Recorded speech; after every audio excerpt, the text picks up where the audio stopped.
My name is Linda Leclerc, and I'm the founder of the Canadian School of Laughter Yoga and of the Haha Sisterhood.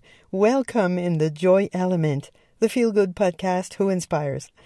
Wow, I'm opening this series with a man who'd been in my life for so many years, TERRY DiMONTE. Yes, I was so thrilled when he agreed to meet with me in his radio studio in CHOM FM in Montreal.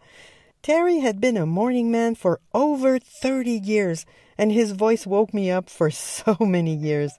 Here's what he had to share with me. Enjoy.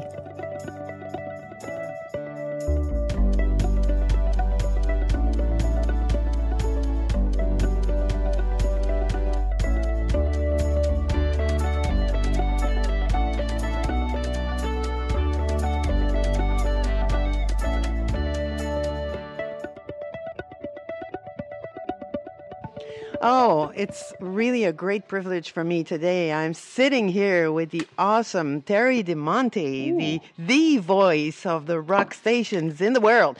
To me, this is the top anchor. You're Anchor? too kind. I'm not. You're I'm too just kind. speaking the truth. Thank you. You've been doing this for so many years. Like, I was looking on the web the other day, and it was saying that you're 30 years... You've been going through 30 years of sleep. Yes. What's the word? Deprivation since 1984. Yeah. Yeah. And you're covering events in the evenings. You're sitting here in the radio, being the cheerful, great guy that everybody loves, and you're doing this on what? You're just drinking water Well, here. I'm just drinking water this morning. I mean, every morning I have one coffee at the beginning at like 10 to 5. I have a big Tim Hortons coffee. Yeah. Oh, free publicity. It loosens my throat and it provides a bit of a jump start, right? Mm-hmm. But there's something about being here behind the microphone that makes your adrenaline rushes. Yeah. And when I must admit, when the alarm goes off at 3:45, I'm not really in a good place, not in a good mood. It's very difficult. It's really taken its toll. But I love what I do so much so that when I get here, it takes me a while to orient my head. I'm usually here around 4:45, 20 to 5. By the time 5:30 gets here, I'm ready to go. And at 5:30, I look at it as the curtain goes up, right? You're on stage. You hit this button here, and you talk in there, and then it becomes your responsibility to wake everybody else up. Yeah. So you have to keep that in mind, and that kind of carries you through, even on days when I'm particularly tired, like today. Very tired today. Yeah, because that's the thing that I'm always puzzled by that. When I'm not 100% good. Like, I know that it's going to take me a bit more to just go and run my laughter sessions or work with people, give my speeches or presentations. But you are live every morning. Yeah, I always tell people it's not the kind of job where you can put your head on your desk. A lot of people have an office and they can go in and have a coffee and take it easy and launch their day slowly. We don't get to do that. You can't come in here and launch your day slowly. At 5:30, away you go. Yeah, and life happens. So you have your good days, your not so good days. But you have to be professional. I learned a long time ago, you don't bring your shit into the control room, right? You have to, nobody cares about what my troubles are, right? They're at home listening. They got their own troubles, their own kids. So no one wants to hear me complain about anything. You've got to try and get people's day off on the right foot. That's your job. So I've always kept that in mind, and it's served me well.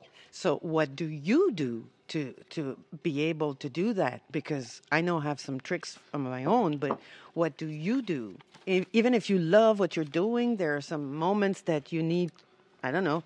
Yeah, listen, I mean, I'm a human being, so I'm not perfect. I've had bad days, and I've gone home some days at 10 o'clock and thought, boy, today was not a good day. I didn't do well. You got to try again tomorrow. And that's part of what helps is there's always another day to try and do better. And I try and learn from every day that I sit behind the microphone. And I think, when I'm driving home, I think to myself, damn, at 6:10, we could have done this better. At at 7 o'clock, I could have phrased this better. I've never stopped improving, or well, yeah, I've always considered this a craft. I mean, it's one of those jobs that looks easy. You know, like if you come into the control room and you watch me talk, like I once had somebody come into the control room and say to me, "That's it? That's all you do?" And it is all I do, but there's a real craft to it. There's a real, you know, you have to learn how to do it and do it well. And it's taken me many, many years. And I think part of that process, becoming good at it, was self-criticizing my, you know, like always working on trying to get better. I've had a lot of people help me. A lot of people who were in the business before me were great mentors to me. Yeah. I had some terrific program directors that really gave me great advice over the years. And I've been doing it a long, long time. So you get into a bit of a rhythm when I know what to expect and how to approach it. And like I said, sometimes I let myself down. You know, I'll lose my way or lose my temper or, you know, whatever it is. And you just try and do better the next day.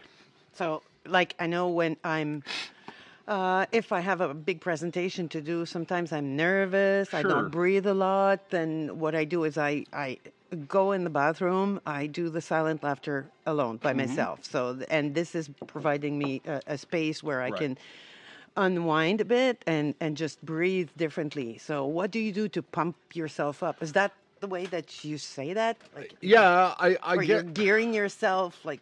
Yeah, I guess everybody has a different way of doing it. I don't require that. Well, I shouldn't say that, because when I come in before Esteban and Heather arrive. So I'm by myself for about a half an hour or 20 minutes. In the control. Yeah, by myself, quiet, thinking about where I want to go and what I want to, you know, what the day, like what the next 5 hours are going to hold. And I start to think about where we're going to go and things that I talk about. You know, sometimes I'll see things the night before and say, I got to talk about this tomorrow. And then you'll come in the morning and you'll find other stuff and you bump the stuff that you brought in. So the way I describe it to people is I'm never not thinking about the show. So when I leave here at 10 o'clock, anything that I see or do throughout the day, I'll think, oh boy, you know, I'll drive by a corner or I'll see a building or something will happen and I'll think, got to mention this tomorrow. Make a note, bring it in. So in terms of firing myself up, I've never really required to do that because, believe it or not, I still get a little butterflies when I, you press the red just button there. push that button and that act in itself is, years and years ago when I was just starting, one of my bosses grabbed my index finger and he said, now remember, he said, that is your access to hundreds of thousands of people. And don't forget that. And just the act of being in the control room and turning on the microphone is a bit of an adrenaline rush. So I don't really need to. I still get nervous. I still get butterflies. And that's a good thing. It is a good thing. I think it's a good thing. Otherwise, too. you would fall asleep I agree. here. I agree with you. People would hear it in your voice. Yeah, and I think it means you care about what you're doing. Exactly. Yeah.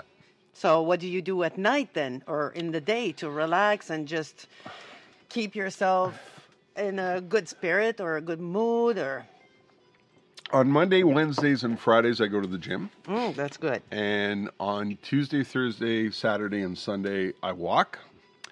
And I walk without headphones. I just walk and think. At the beginning of the week, Monday and Tuesday, I need to have a nap in the afternoon. I have to lie down for about an hour and a half or 2 hours. Because at night, I can't go to bed at 8 o'clock. It's not in me. It's not my makeup. So I go to, I'm usually asleep by 10 or 10:30. And if you're asleep at 10 or 10:30, 3:45 comes fast. Yes. So on Monday and Tuesday, I usually make sure that I nap and read, watch movies, catch up on my PVR like everybody else. It's I've got a bunch of different things that I enjoy doing away from this because you have to unplug.